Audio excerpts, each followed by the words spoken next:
Jo no sé si em puc qualificar com una dona esmorzadora a l'ús, perquè jo no anava a mitjan matí a esmorzar amb les meves companyes de la feina o amb les dones que deixen els xiquets a l'escola, que és lo normal avui en dia, no?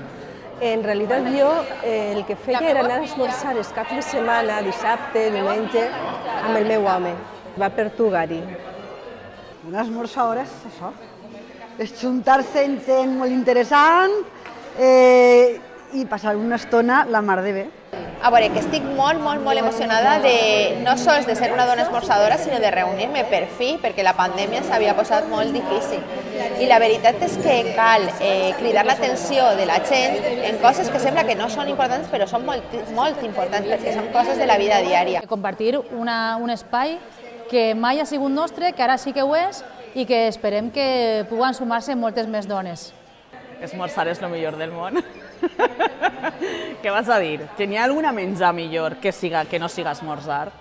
Havia vingut convençuda de que reivindicar les dones esmorzadores no era necessari, perquè per la meva joventut no he necessitat reivindicar aquesta condició perquè he anat a esmorzar amb els meus companys i amics. Però després de vindre ací a aquest esmorzar m'he donat compte que hi ha que reivindicar la dona esmorzadora, perquè sembla que som unes rara avis. Així que visca les dones esmorzadores i llarga vida a les dones esmorzadores.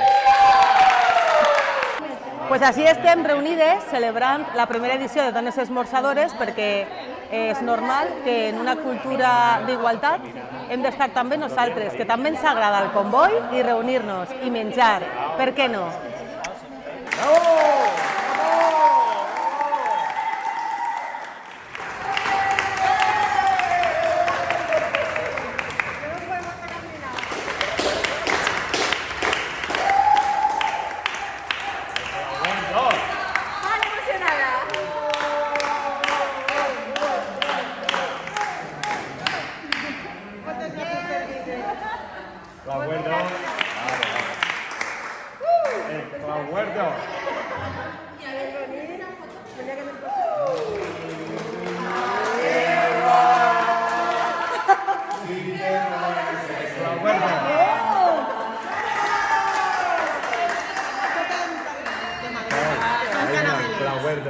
Gràcies. Perquè tu no vals.